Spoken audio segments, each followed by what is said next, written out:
Module 1, Lesson 4, Beauty and the Beast, Part 2. A few days later, the merchant told his daughter what had happened to him in the rose garden at the Beast's castle. He told them how he had plucked the rose and been confronted by the Beast.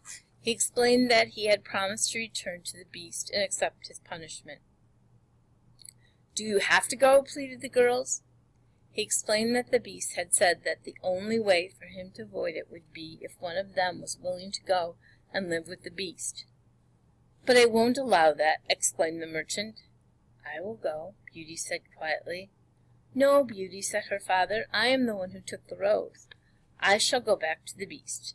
I would rather go myself for 100 years than send you." "No, father," said Beauty, "I want to go." Her father tried to change her mind, but Beauty was determined. A few days later, Beauty and her father returned to the castle. When she first saw the Beast, Beauty could not help shuddering, but she tried to conceal her fear. "Good evening, old man," said the Beast. "Is this your youngest daughter?" "Yes," said the merchant, "this is Beauty." Beauty curtsied before the Beast. "Good evening, Beauty," said the Beast. "Are you here to take your father's place and live here with me in the castle?" "Yes, I am," said Beauty. The following day the Beast gave Beauty's father a trunk filled with gold coins and sent him on his way. As Beauty watched her father ride away, she held back her tears. "Beauty," said the Beast, "fear not. Things are not as bad as they may seem. You have given yourself for your father's sake, and your goodness will be rewarded. Listen to me and heed this advice. Do not be deceived by appearances. Trust your heart, not your eyes." The next day Beauty explored her new home. The Beast had been right. Things were not as bad as she'd feared. The palace was actually quite lovely. She found a huge library filled with books she had always wanted to read. She went for a walk in the lovely gardens, where songbirds chirped her favorite tunes. When it was time for dinner, Beauty was greeted by a staff of pleasant servants, who prepared none other than her favorite meals. "Good evening, Beauty," said the Beast. Beauty was still startled by the Beast's appearance, but the more time she spent with him, the more she found that he treated her with kindness and courtesy. He pulled out her chair and sat next to her at dinner. He listened to her stories about her family and spoke kindly to her while they dined. The dinner turned out to be less painful than Beauty had imagined. When it was over, it was time to say good night, though. The Beast turned to Beauty and asked, "Do you love me, Beauty? Will you marry me?" Beauty did not know what to say. She was afraid that the Beast would be upset if she declined. Seeing this, the Beast said, "Yes or no," without fear. Trusting his words, Beauty replied, "No, thank you," as gently as she could. "Very well," said the Beast. "Good night, then." After that, every night was much the same. Beauty dined with the Beast, and the Beast treated her with great kindness. She even began to enjoy his conversation. Little by little, Beauty got used to the way he looked. Despite his appearance, Beauty found the Beast polite, and his elegant manners put her fears to rest. But when the meal was over and it was time to say goodbye, the Beast always turned to her and asked, "Do you love me, Beauty? Will you marry me?" Although she cared for him more and more with each passing day, Beauty always felt that, as hard as it was, the only answer she could give was, "No, thank you." One night the Beast noticed a sorrowful look on Beauty's face.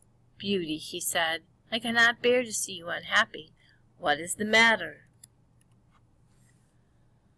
"Oh," she said, wiping away a tear, "I am just sad because I miss my family." She paused. "Especially my father. He is getting older, and if his health is failing, I worry that he may need me. If only I could see him just to make sure that he is well." "But Beauty," said the Beast, "if you leave me, I fear that I will never see you again, and I will be alone forever." "Dear Beast," said Beauty softly, "I do not want to leave you. I would be very sad if I could not see you again. But I long to see my father." If you will let me go for 1 month, I promise to come back and stay with you for the rest of my life." "Very well," sighed the Beast, "but remember your promise, and wear this locket as a constant reminder. When you want to come back, simply open the locket and say the words, 'I wish to go back to the Beast.'" When Beauty woke up the next morning, she was in her father's house. Not the old country cottage, but a fine new house in the city that he had bought with the riches the Beast had given him. Her father hugged her and wept for joy when he saw her. Soon Beauty's sisters came to visit with their new husbands. They seemed to be happy, but Beauty could tell they were not. One sister had married a very handsome man who was so in love with his own face that he thought of nothing else.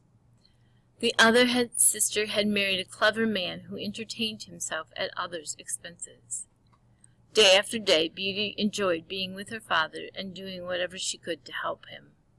When the time came for her to return to the Beast, she found that she could not bring herself to say goodbye to her father.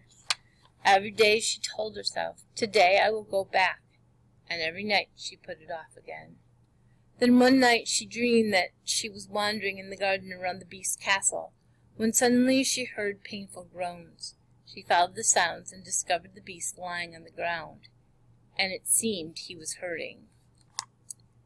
Beauty awoke with a start. "Oh, how could I do this to my poor Beast?" she cried. "It does not matter that he is not handsome. Why have I been refusing to marry him? I would be happier with him than with someone like my sisters have married. The Beast is honest and good, and that matters more than anything else." She opened the locket hanging around her neck and said firmly, "I wish to go back to the Beast." In an instant she found herself at the palace. But where was the Beast? Beauty ran through the rooms of the castles calling for the Beast. There was no answer. Then she remembered her dream. She ran to the garden, and there she found the Beast stretched out on the ground. Beauty cried, "Oh no, he is—" She couldn't bring herself to finish the sentence. "It's all my fault." And she fell to the ground and took him in her arms. Beast lay still as Beauty's tears fell upon his face. And then he slowly opened his eyes. "Oh, Beast," Beauty sobbed, "how you have frightened me. Thank goodness you are still alive. I never knew how much I loved you until now, when I feared it was too late." In a faint voice, Beast said, "Beauty, I was dying because I thought you had forgotten your promise. But you have come back. Can you really love such a dreadful creature as I am?" "Yes," said Beauty, "I do love you." And then once again the Beast asked, "Beauty, will you marry me?" "Yes," she answered. "Yes, Beast, I will marry you." Before she finished speaking, a flash of light beamed around her. Beauty gasped and covered her eyes to shield them from the bright light. When she opened her eyes again, she no longer saw the Beast, but there, lying at her feet, was a handsome prince. "What has happened to my Beast?" she asked the stranger, noticing there was something familiar about his eyes. "I was the Beast," said the prince. "A fairy put a spell on me, and changed me into a beast until someone would agree to marry me. You are the only one who has been good enough to see my past appearance. You are the only one who has been good enough to see past my appearance and into my heart." Beauty gave the young prince her hand to help him to his feet, and they walked side by side into the castle. They were married the very next day, with Beauty's whole family there to help celebrate, and they lived happily ever after.